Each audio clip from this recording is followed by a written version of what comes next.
What's good, B-Sounds? It's your boy, Keith Kinraid, and today we are talking six-pack abs. Disclaimer, obviously, abs are revealed by diet. You can crunch all day long, but if you're crushing too many donuts, you're not gonna get visible abs. It's always gonna be a combination of working your abs, just like you would any other muscle, to increase their size and reducing your body fat to make them visible. That said, here is your number one rectus abdominis six-pack muscle builder. It's the hanging leg raise. Why? Why is it better than a sit-up or a crunch?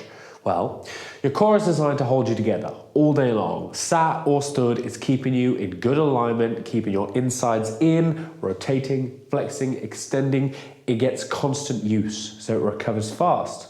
So in order to train it, you're really gonna have to bother it. You're gonna want volume and or frequency and maybe even external load. Crunching, sit-upping, anything that puts your ass on the floor, combined with the amount of volume it's gonna take to actually affect the six-pack to create enough of a stimulus to make this always being worked muscle grow, it's not a good combo. We aren't built to do sit-ups. The wear and tear on your low back from being mashed into the ground all the time is not a problem until it is. Sit-ups, especially in the way you see most people execute them, they're mostly hip flexor movements. People use momentum to get past a bit that would actually be targeting the abs, and then they use hip flexors to get to the top. For most people, your hip flexors are already tight from sitting down all the time.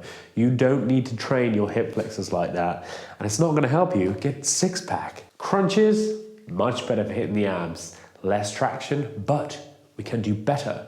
With a hanging leg raise, we not only have zero contact with the ground, so we're not slowly grinding off our spine, but we are hanging from a bar, which is great for your spine. Any kind of back pain, hanging off a bar is gonna decompress your vertebrae.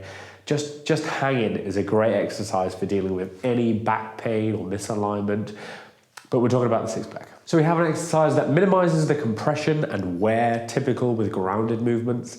It actively decompresses the spine, and there's still regressions and progressions for any ability level. There is always a way that you can make this work for you. I'm gonna start off showing you some stanny leg raises, some bogo hanging leg raises, some things to think about, some things to avoid, and then we'll talk about how to make them more accessible and then more difficult. Hang from a bar in an active hang. This means scapula retracted and depressed.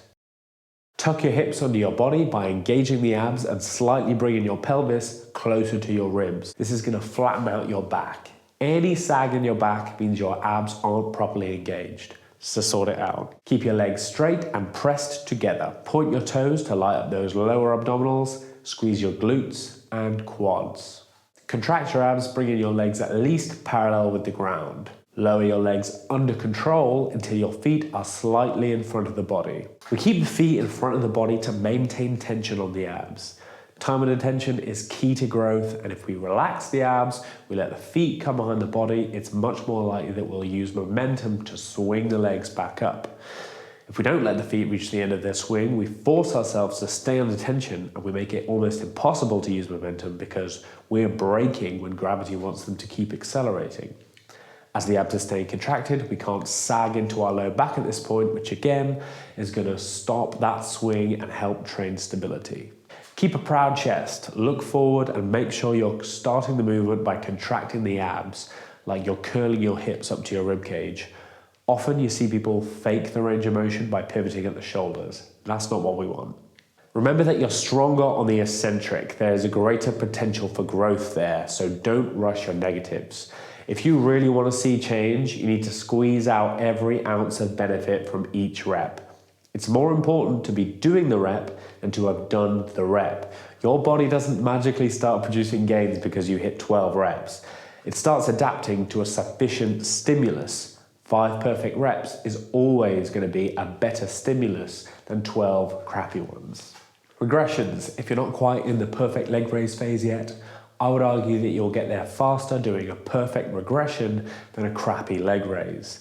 The weight in a leg raise is caused by the lever of your legs. In order to make the exercise easier, all you have to do is shorten that lever. Bend your legs, do hanging knee raises. All the same cues for the leg raise still apply. Still pointing your toes, still squeezing your legs together, still firing from the core and keeping your chest proud, head forward. What I'd like you to concentrate on though is keeping your shins mostly vertical. Think about there being a target on the floor in front of you that your toes are always pointing at. So the bottom of a leg raise and the bottom of a knee raise should look pretty much the same. The mistake most people make when performing knee raises is that they maintain the 90-degree bend at the knee throughout the exercise, which is perfect at the top, but at the bottom, even if you're concentrating on keeping your knees in front of your body, your feet are still behind your body. The weird shaped pendulum of your legs has reached the end of its travel and it's ready to untuck your butt and swing its way into the next rep. We have to fight that momentum being built. If you're stuck on knee raises, this is likely the reason. You're taking advantage of momentum that doesn't exist when you try for properly executed leg raises. If you keep your shins mostly vertical, in line with gravity, the weight of your lever stays the same throughout the movement and you are forced to stay in control for the whole range of motion. In between those two exercises is the advanced knee raise, which is the same as knee raise, but you're going to try and curl up from the abs until your knees are tucked into your chest and you are showing your bum forward underneath you. This is replicating the range of motion of a toes to bar and is going to be a great help in getting you that perfect leg raise and therefore those sick abs. If you aren't strong enough for hanging knee raises yet, I have a video about the V-sit, which would be my next regression suggestion. I still do these all the time and I go into some detail in that video about regressions from there. If regular old leg raises aren't strong enough for you, well, then you need the toes to bar. Toes to bar follows all the same cues as the leg raise, except instead of stopping parallel to the ground, you aren't stopping until your toes touch the bar, funnily enough. Again, this really wants to feel as though you've curled your legs up using your abs like a crunch and a bicep curl had a baby, and your bum is now showing forward, tilted underneath you. It's very important when doing these to concentrate on keeping a proud chest and looking forward as much as possible.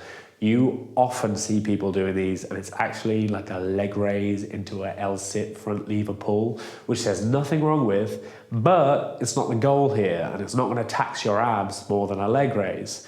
Good form and maximum load on those abs is going to see your head forward, chest proud, and your body flexing from the abs entirely and not the shoulders. If that becomes too easy for you to find utility in, hats off to you. You're a machine. You're going to want to buy some ankle weights or, more awkwardly, but infinitely more impressive, you could band the exercise.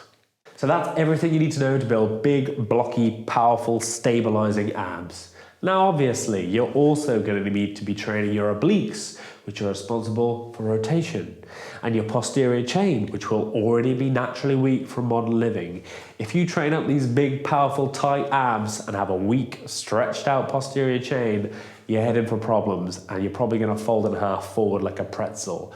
We don't want that. I will have a video coming up on training your posterior chain, so do subscribe if you don't want to miss out on that and snap in half. Direct correlation.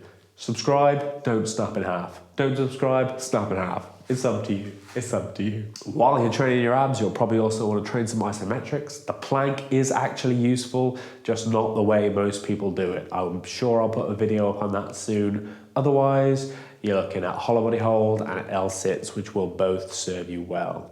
Drop me a like if you found this useful. Leave a comment if you've just realized that your form is garbage. Don't worry, it happens to me all the damn time. And as always, my friends, get them gains. Be well.